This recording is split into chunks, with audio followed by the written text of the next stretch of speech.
पति ने पत्नी को सबक सिखाया। रोशन और सिया की नई नई शादी हुई थी। घर में ससुर और वे दोनों बस 3 ही लोग थे। जब रोशन कॉलेज में था तब माँ दुनिया को छोड़कर जा चुकी थी।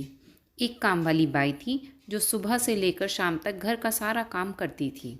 नई नई शादी हुई थी, इसलिए बाई का दिन भर घर में रहना सिया को अपनी प्राइवेसी में बाधा सा लगता था। इसलिए अब बाई सुबह खाना बनाना, कपड़े और पोछा करने के बाद चली जाती और वापस शाम को आकर खाना बनाती।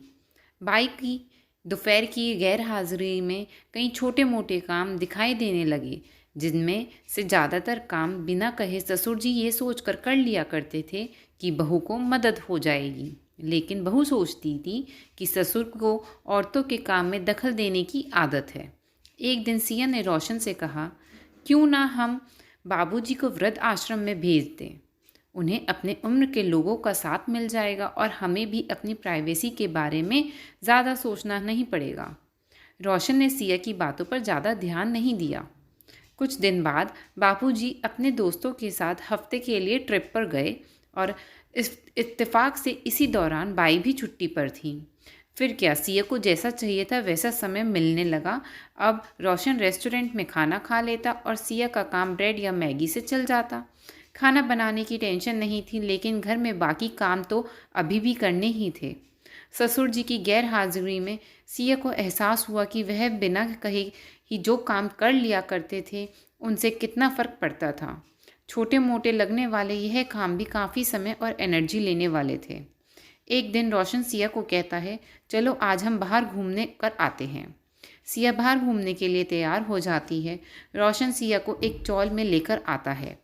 चॉल का कमरा खुलते ही 2 रूम वाले उस छोटे से अंधेरे से भरे कमरे के अंदर रोशन सिया को लेकर जाता है और कहता है, कैसा लगा तुम्हें हमारा नया घर। रोशन कहता है, हम अगले महीने से इसी मकान को रेंट से लेकर अलग से और अपनी प्राइवेसी का मज़ा लेंगे। अभी मेरी आमदनी के हिसाब से हम इसी को अफोर्ड कर सकते हैं। सिया को कुछ समझ नहीं आया। वह चौंकते हुए कहती है, हमारे पास अपना इतना बड़ा घर तो है, फिर क्यों। रोशन उसे टोकते हुए कहता है, सोच समझकर बोला करा करो। वह घर हमारा नहीं है, वह माँ बापूजी का है। तुम्हारे पास 1 महीना है सोचने के लिए कि तुम्हें आगे क्या करना है। दोनों वहाँ से वापस अपने घर लौट आते हैं। घर पहुँचते ही उसने रोशन से कहा, माना कि यह घर माँ बापूजी का है, लेकिन क्या हमारा इस पर कोई हक नहीं है। रोशन ने कहा, बिल्कुल है, लेकिन माँ बापूजी के बाद जब तक वह हैं तब तक तो नहीं है। अगर तुम्हें हक समझना है तो अपने जिम्मेदारियों को भी समझना आता होगा। सिर्फ एक ही बारे में सोचना, हक के बारे में ही सोचकर और अपनी जिम्मेदारियों को भूलकर स्वार्थी हो गई थी। मुझसे बहुत बड़ी गलती हो गई, सिया ने रोशन से बोला।